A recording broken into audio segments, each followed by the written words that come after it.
guys, it's Jacob from Stringbuzz here, stringbuzz.org being the music journalism site. Links are in the description down below. And we have a brand new song review for you today, and it's of Ruth B's brand new track, In My Dreams.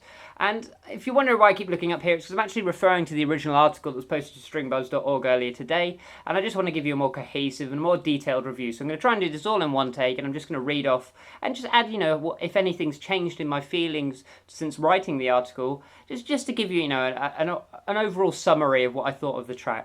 I'm one of the few people who didn't actually like Lost Boy, her prior single, not because I didn't like the artist, but I just found it a little bit cheesy, and I didn't like the crowd it pandered to. I thought it was very sort of cliche, and I thought it was very easy to go along with this theme that, in all honesty, didn't really mean much. But I did see potential in the artist. I thought she had an excellent voice, and she's beginning to create her own style, which I really like. So I was quite excited going into this new track. And yeah, this new track is cheesy, but it's actually quite sweet, and it's a cute little track in my opinion. I think it did showcase her style here, again, almost masterfully at this point, and it's definitely a step in the right direction. I don't think this track will have nearly the same commercial effect as her last few singles, especially Lost Boy. But I don't think she needs it at this point. She's already become a public name. She's charting all the time. And I think this is, like I said here, it's a great early piece of fan service, in my opinion. I actually enjoyed it more because of it. It felt genuine and sincere, and it allured me from the first moment. It wasn't pandering to a particular concept which didn't make much sense. It actually just felt honest. Production-wise, every aspect in this track is pretty stellar.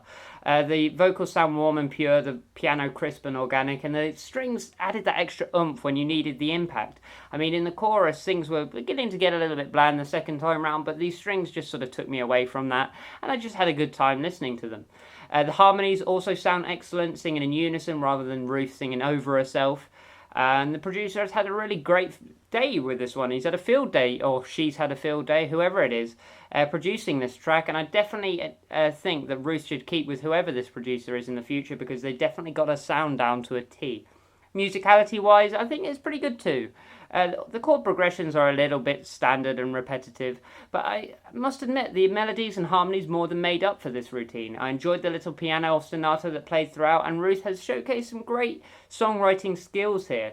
Her melodies were exploratory, and she entered the realms outside of your usual syllabic rhythm. She had rhymes and sections that started on the beat and ended on the offbeat, which is quite intriguing. You never hear pop artists write music in this way. The form is okay, but I do think a couple of sections sort of repeated one too many times, and the track felt about 30 seconds too long, but that's a subjective opinion. That's entirely my personal preference. Lyrically, the track is mighty cheesy and had a ton of cliche moments, but she pulled it off well by never wailing out certain notes. I mean, if you've seen my Mary J. Blige review, you can tell how much I dislike when people over-dramatize certain notes, and I think she kept that at a minimum here, and it benefited her. It benefited the whole song. She kept the lyricism sounding conjunct and sincere. There was no gloss and only heart, which is always great to hear. All in all, then, this is a solid track, perhaps one of the better ballads I've heard this month. It's pulled me right back into listening to Ruth, and it's come out at the perfect time for her. It's situationally brilliant. At the moment, the charts are full of these sort of summer type tracks, even though we're in autumn, and it's sounding a bit bland and outdated. So I can't wait to see where she goes next. And if you can hear that, we've got some ambulances and police, which is, yeah, it's not for me. Don't worry about that. So we're going to give a rating for this one, and it's going to be 6 out of 10. And it's definitely a step in the right direction for the artist, and she's building herself up for another major hit in the future, which I can see happening. 2017 is definitely going to be one of her years. I think between her, Maggie Rogers, and some of these other acts which are emerging towards the tail end of this year, I think 2017 is quite an exciting time for pop music. So if you like this review, then leave a like. Subscribe if you want to see more. Like I said, visit the links in the description down below for much more content, and I'll see you around next time. Bye-bye.